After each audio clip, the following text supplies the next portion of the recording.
Let's say you're trying to do something that is way out of your comfort zone, but somehow you have summoned the strength and the courage to make an attempt at it. But just when you're about to do it, you suddenly find yourself recalling a memory from your past, which suddenly is pulling you back or stopping you from taking the action that you were about to take in that particular situation. Why does this happen? Externally, these two events might not seem connected in any way at all. The people might be different, the situations might be entirely different, but somehow something about that memory is now making you pull yourself back from that particular situation.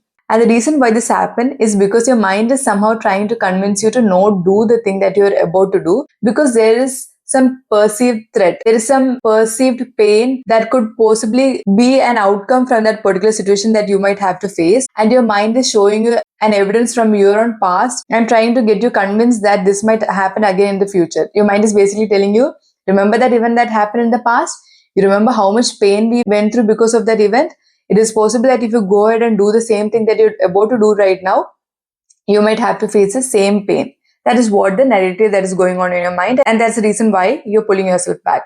And you know what, this fear or this strategy or this advice is really effective in a lot of situations, because that is what keeps us alive. That is what helps us stay safe in certain situations, so make the right choices that are right for us, at least in certain situations, and keeps us alive. But sometimes these are also the very same narratives that pull us back from doing those things that are really important to us, that will take us closer to our dreams, that will take us or help us live the life that we want to live.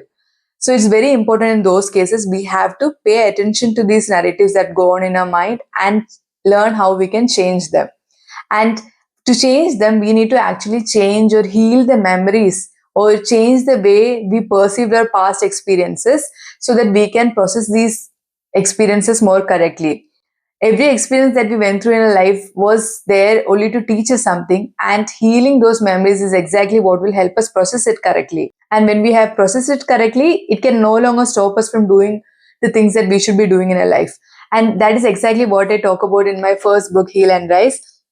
In this book, we go through an entire process about what you can do to heal your painful past memories. And healing them are really important, because it's the past memories and the narratives that we have formed from those past experiences that are now continuously controlling our life and the decisions that we choose to make today. So it's important that we heal the pain and heal those past experiences, so that we are able to be free and make the choices that are appropriate for us today, and no longer allow the baggage from our past to dictate what we should be choosing today. And if you're looking for more guidance on how you can heal your painful past memories, then do follow along.